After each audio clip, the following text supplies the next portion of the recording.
Jean-Pierre Magnaudet. Il était recherché depuis samedi après-midi. Depuis ses coups violents portés à de nombreuses reprises sur des gendarmes. Christophe Détinger, 37 ans, s'est rendu de lui-même à la police ce matin et a aussitôt été placé en garde à vue. Mais il a déjà livré ses explications sur les réseaux sociaux. Dans une vidéo enregistrée hier soir et publiée par son entourage, il reconnaît les faits.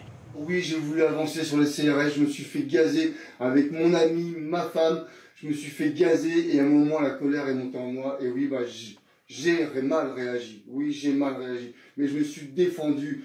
L'ancien boxeur s'était fait connaître il y a une dizaine d'années en gagnant le titre de champion de France à 2 reprises. Père de 3 enfants, il est aujourd'hui agent territorial dans l'Essonne. Il se présente comme un manifestant qui a cédé à la colère, mais samedi, il portait des gants renforcés. L'enquête devra déterminer si ces violences étaient préméditées. Les 2 gendarmes blessés ont déposé plainte. Aujourd'hui, ils réagissent pour la première fois. C'était vraiment frappé pour frapper. La tête, le visage, le dos. Ses camarades m'empêchent de me relever. C'était taper pour vraiment faire mal, voire tuer s'ils pouvaient.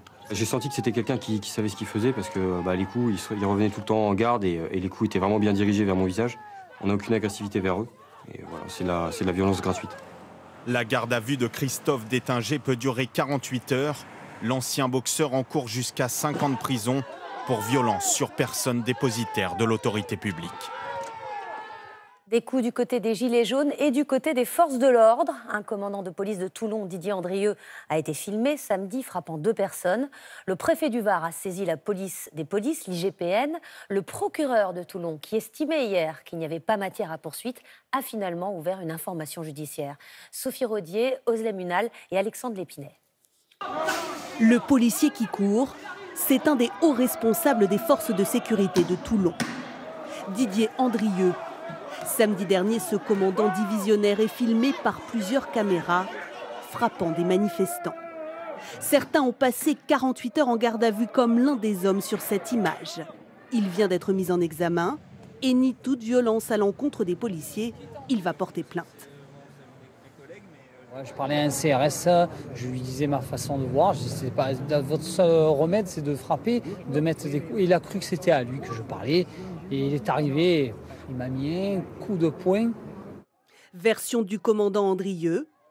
On était dans une situation quasi insurrectionnelle. J'avais des barricades de montée, j'avais des incendies volontaires d'allumer. On a eu quelques minutes auparavant un collègue qui s'est écroulé et a eu des points de suture à l'œil. Autre vidéo, le même jour, cette fois le commandant Andrieux frappe un homme au visage qui semble déjà entouré par les CRS. Oh, il le tabasse, putain, mais il le tabasse!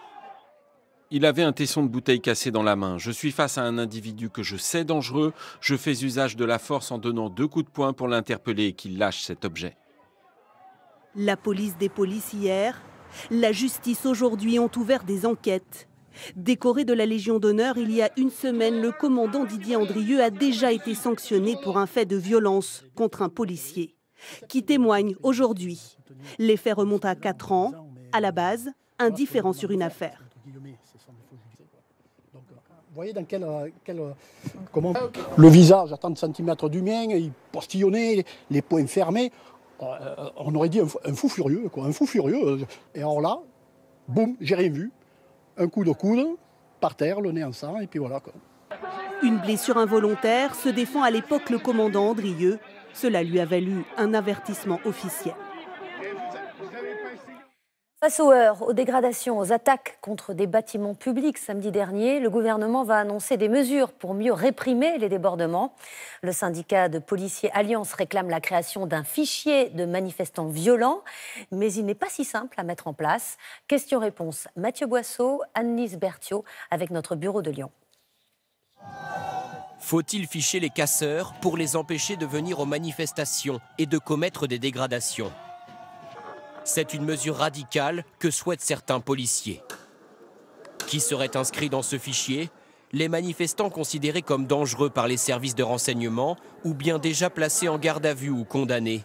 Un arrêté d'interdiction de manifester serait décidé par le préfet. Les suspects seraient obligés de pointer au commissariat pendant le défilé ou assignés à résidence. Les policiers pourraient aussi les interpeller en amont des cortèges.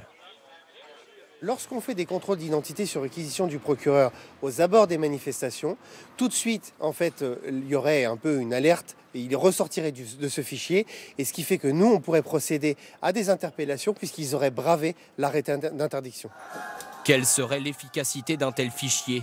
Certains policiers espèrent des résultats similaires à celui de la lutte contre le hooliganisme. Des interdictions de stade sont décidées par les préfets et la justice peut aussi en prononcer comme condamnation. Mais ce système est-il applicable aux mouvements sociaux? Quelles sont les limites de ce nouveau fichier? Selon ce sociologue, l'interdiction de manifester doit être décidée par un juge, comme aujourd'hui après un procès, pas par un préfet, au risque d'être expéditive contre les manifestants. On ne peut pas les priver d'un droit qui est un droit fondamental à l'exercice de leur liberté de manifester leurs opinions, leur liberté d'être ensemble pour protester contre le gouvernement. Donc il n'est pas possible de ficher les opposants au gouvernement. Aujourd'hui, les policiers ont déjà un fichier recensant les manifestants radicaux, d'ultra-droite ou d'ultra-gauche.